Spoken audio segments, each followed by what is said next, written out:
신문 읽어주는 남자입니다. 어제 저희 돌직구쇼에서도 다뤄드렸던 5, 60대는 험한 댓글 달지 말고 동남아로 가라 라는 발언에서 무리를 빚은 청와대의 경제보좌관이 전격 경질됐습니다. 저희 돌직구쇼에서도 어제 사퇴하라는 이야기가 나왔었죠. 동아일보입니다.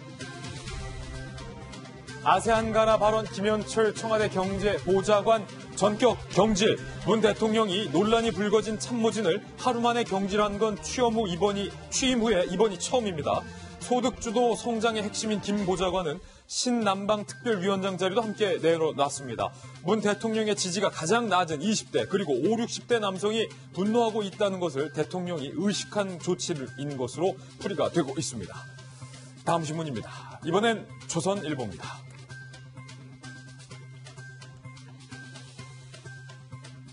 어제 정부가 예비 타당성 조사 면제 사업을 발표했는데 이게 논란입니다. 22조 4대강 사업보다도 훨씬 많은 예산이 소요되는 24조 규모인데다가 이 중 대다수가 문 대통령이 후보 시절부터 비판한 경기 부양용 토목 사업, SOC 사업이기 때문입니다.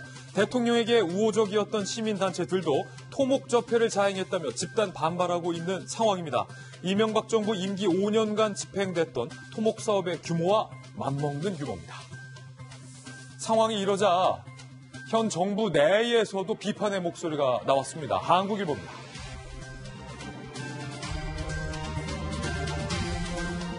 바로 4대강 조사위원장을 맡고 있는 홍종호 서울대 교수입니다. 이명박 정부 4대강 사업의 예비 타당성 조사를 면제해 주었다며 그렇게 비판해 놓고서 문 정부가 이중잣대로 일한다는 거예요. 나는 도저히 이렇게 하지 못하겠다. 내년 총선이라는 정치적 일정에 맞춘 것이란 비판에서 자유로울 수 있느냐라면서 사퇴 의사를 밝혔습니다. 내로남불이라는 겁니다. 홍종학 교수 얘기도 한번 들어보겠습니다. 박수윤 차장, 지금 4대강 조사 위원장을 맡고 있는 홍종학 교수가 나는 못해 먹겠다. 위원장 직접 사퇴를 시사했는데 이분 누굽니까? 네, 이분 서울대 환경대학원 교수입니다. 지금 환경부에서 4대강 평가 조사 민간측 위원장을 지금 맡고 있는데요. 이전에도 이 4대강 사업에 대해서 예비 타당성 조사가 제대로 이루어지지 않은 상황에서 사업이 추진됐다라고 하면서 굉장히 비판적인 입장을 견지해왔습니다. 그렇군요. 이번에 예비 타당성 면제 사업 규모가 김배윤 박사님 상당히 큽니다. 이명박 정부의 5년간의 어떤 SOC 사업 예산과도 맞먹고 4대강 사업보다도 일단 더 많아요. 특히 현 정부 들어서 4대강 사업에 대한 예타 면제를 강하게 비판했던 터라 여기에 대해서 그대로 부메랑이 돼서 날아오는 것이 아니냐 이게 나오고 있고요. 23개 사업에 24조의 금액이 들어가게 되는데 이 중에 7개 사업 같은 경우는 기존의 예타 분석을 받았지만 결국 예타를 통과하지 못했던 사업들이 존재합니다. 이 예비 타당성 조사라는 것은 비용 편익 분석, 말 그대로 국민의 세금이 들어가는 만큼 경제성이 있느냐를 판단하는 게 이제 중요한 근거인데요. 실질적인 이러한 분석들을 면제하고 나서 사업이 적극적으로 추진되다 보면 나중에 국민의 혈세가 투입되고 나서 여기에 대한 효과성이 없게 됐을 경우 그 책임은 누가 지느냐라고 하는 비판의 목소리가 나올 수 있습니다. 이 현 정부의 사업에 대해서 시민단체 그리고 현 정부에 대해서 그동안 지지해왔던 단체들까지도 등을 좀 돌리고 있는 모습이라 과연 정부가 이 예타 면제 사업에 대해서 방향을 수정하거나 처리할지 아니면 그대로 밀어붙이게 될지 많은 관심이 주목되는 상황입니다. 이번엔 다음 신문도 한번 살펴보겠습니다. 중앙일보입니다.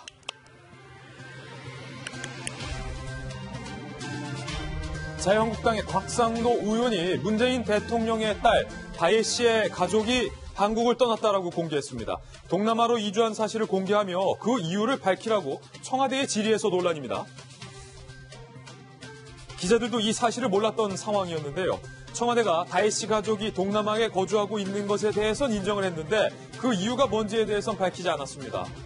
김의겸 대변인은 경제 상황, 교육과는 무관하다라고 밝혔는데요. 잠시 후에 이 이야기 상세하게 다뤄보겠습니다. 다음 신문입니다. 이번엔 경향신문입니다. 한겨레신문이군요. 황교안 전 총리가 어제 당대표 출마 선언을 했습니다. 그런데 이렇게 말했어요. 주사파가 청와대와 정부, 국회를 장악하고 있다며 무덤에 있어야 할 386이다. 이렇게 비판을 했습니다. 한편 황교안 전 총리는 처음으로 여야 차기 대선 후보 여론조사 결과 1위를 차지했습니다.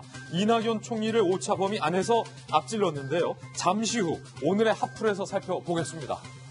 자유한국당의 홍준표 전 대표도 오늘 당대표에 출마할 것이라는 예상도 나오고 있습니다. 다음 신문입니다. 이번엔 경향신문입니다.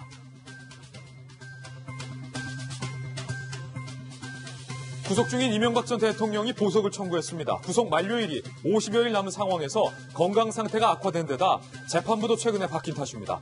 이 대통령 측은 수면 장애가 며칠 전부터 심해져서 밤에 잠을 잘 못 자고 음식 섭취도 힘들다고 호소를 했습니다. 지금까지 신문 읽어주는 남자였습니다.